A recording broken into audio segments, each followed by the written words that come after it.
Shalom, salam sejahtera untuk kita semua. Perkenalkan, nama saya Karen Regina, saya dari Paroki Santo Mikael Kranji. Pada kesempatan kali ini, saya akan membawakan suatu perikop di mana saya ambil dari Matius 20 ayat 1 sampai dengan 16 yang berisi mengenai perumpamaan seorang pekerja yang diberi upah di kebun anggur. Begini ceritanya. Ada seorang tuan yang memiliki kebun yang sangat luas. Tentunya, tuan ini sangat memerlukan banyak pekerja untuk bekerja di kebunnya. Ada kesepakatan antara pekerja dan tuan, yaitu 1 dinar sehari. Mulailah tuan ini mencari pekerja. Pukul 9 pagi, tuan ini melihat di pasar banyak orang lain yang menganggur. Lalu tuan ini berkata kepada mereka, "Pergilah kamu juga, dan apa yang akan kuberikan akan pantas untukmu." Lalu pergilah mereka ke kebun anggur tuan itu. Pada pukul jam 12 siang, 3 petang dan 5 petang, tuan itu masih mencari pekerja karena menurutnya masih banyak kurang untuk pekerja di kebunnya. Hingga suatu malam pun tiba, pekerjaan harus diselesaikan. Tuan ini memanggil mandor atau kepala pekerja itu untuk mengambil upah yang telah disepakati di awal, yaitu 1 dinar sehari. Dimulai dari yang terakhir hingga yang terdahulu. Mereka semua telah menerima upahnya. Hingga suatu ketika, mereka yang datang terlebih dahulu bersungut-sungut kepada tuannya. Mereka kesal, mereka kecewa, karena merasa tidak pantas mendapatkan upah yang sama seperti yang terakhir. Mereka merasa mereka sudah lelah mengerjakan semuanya di bawah terik matahari, namun upahnya sama dengan yang terakhir.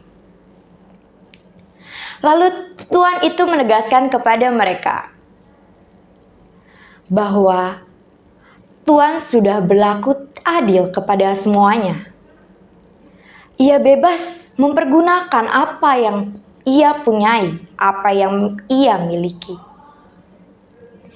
Lalu tuan itu berkata, "Irikah kamu atas kemurahan hatiku?" Begitulah firman Tuhan. Dari perikop yang tadi sudah saya jelaskan, banyak hal yang kita petik. Salah satunya adalah Tuhan ini dilambangkan oleh Allah dan hamba-hambanya adalah kita manusia yang berdosa. Lalu Allah berinisiatif untuk menebus dosa manusia, yaitu memberi pekerjaan di kebun anggurnya. Tuhan menyelamatkan kita oleh dosa yang akhirnya nanti kita akan mendapatkan upah sedinar sehari, yaitu keselamatan untuk kita. Banyak pekerja di pagi hari itu dilambangkan untuk kita yang sejak muda sudah percaya akan Allah. Lalu yang semakin sore itu semakin telat atau semakin lanjut usia yang mengenal akan Allah. Tapi Allah tidak membeda-bedakan mereka. Mau mereka dari lahir, mau mereka baru saja mengenal Allah, mereka mendapatkan upah yang sama, yaitu 1 dinar, 1 keselamatan.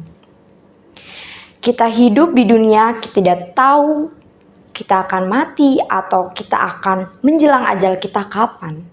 Kita harus bersikap sungguh-sungguh di dunia. Kita harus berbuat baik, kita berbuat sukacita. Poin yang pertama. Lalu yang kedua adalah rasa syukur. Banyak orang yang bersungut-sungut yang tadi pagi karena mereka merasa mereka tidak adil. Mereka mendapatkan upah yang sama pada yang terakhir.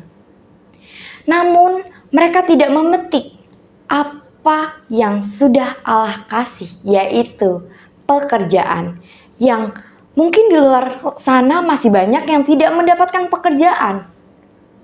Jika kita menanamkan rasa syukur kepada diri kita mendapatkan kedamaian, sukacita dalam hidup kita.